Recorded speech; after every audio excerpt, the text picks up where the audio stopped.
చాలా హ్యాపీగా వచ్చేసి సంక్రాంతి జరుపుకుంటున్నారు ప్రజలు. నేను వచ్చేటప్పుడే మార్నింగే నీళ్ళు అనేది ఇదిలించారు. ఇంతక ఓకే, వీడియో అనేది అటు ఇటు వస్తుంది. ఒక వీడియోలో కూడా మాట్లాడాను 3:30 గంటల టైంలో ఎలా ఉంది అని. దాని గురించి నేను క్లియర్గా ఆ వీడియోలో ఎక్స్ప్లెయిన్ చేశాను. ఈ వీడియో అయినా ముందు రావచ్చు, ఆ వీడియో అయినా ముందు రావచ్చు.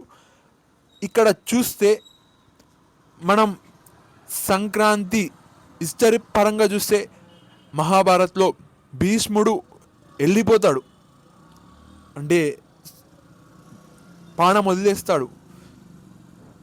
ఇక్కడ ఏమైందంటే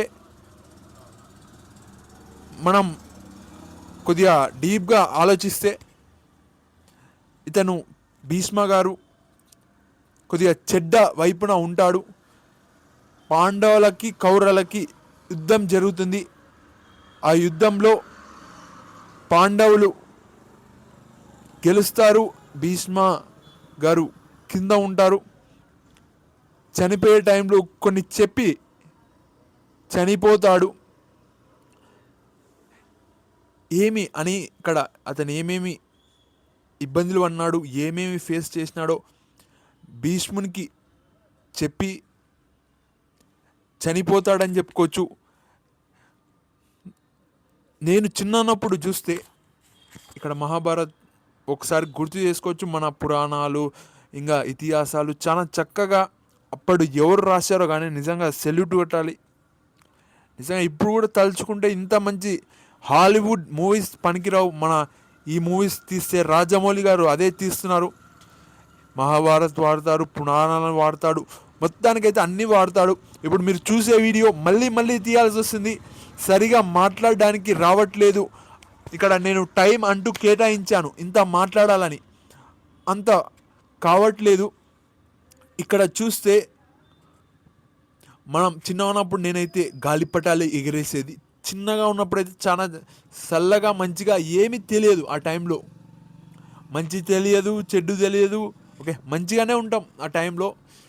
కొన్ని చిన్న చిన్న పొరపాట్లు జరుగుతుండే, అటు కొద్దిగా తెలియకుండా మిస్టేక్లు చేస్తాం చిన్న ఉన్నప్పుడు.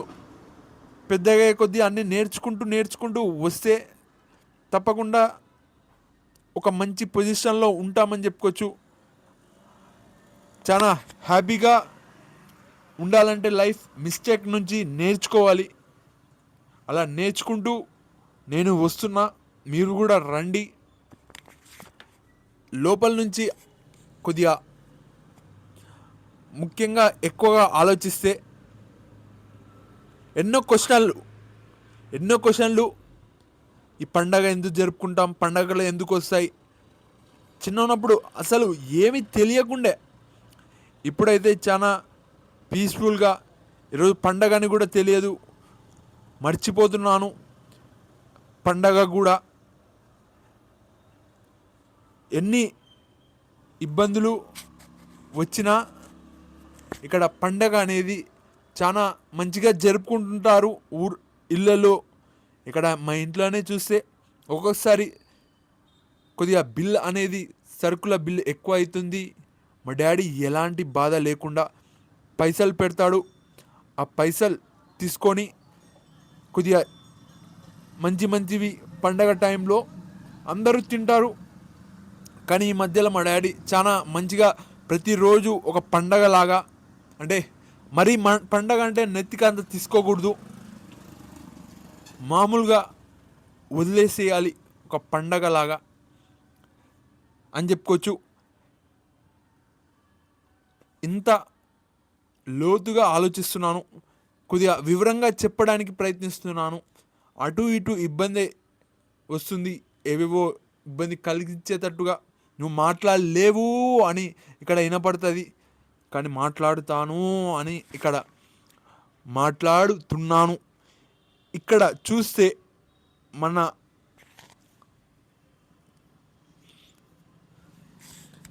చాలా రోజుల తర్వాత మంచి సంక్రాంతి జరుపుకుంటున్నానని చెప్పుకోవచ్చు.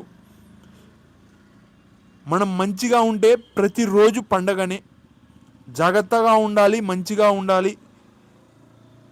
ఎవరు వచ్చి అటాక్ చేస్తారో తెలియదు. ఎంత మంచితనంతో ఉన్నా నేను మళ్ళీ ఒకసారి చెప్పాల్సి వస్తుంది, మీరు మంచిగా ఉంటే అందరూ మంచిగా ఉంటారు.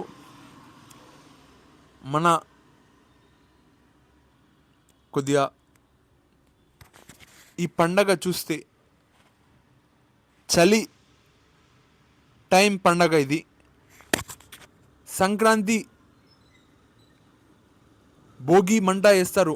కొద్దిగా భోగి మంట వేసే అలవాట్లేదు, మా స్కూళ్ళలో వేసేవాళ్ళు. ఇండస్ స్కూల్లో, అల్లంపూర్ మాంటేశ్వరి స్కూల్లో చలి మంట కాచుకునేది చాలా మంచిగా అనిపించేది. కొద్దిగా వాళ్ళతో వీళ్ళతో తిట్టించుకొని మొత్తానికి అలా అయిపోయింది స్కూల్ లైఫ్, కాలేజ్ లైఫ్. చాలా కష్టాలు, ఇబ్బందులు. ఉంటాను. Bye bye.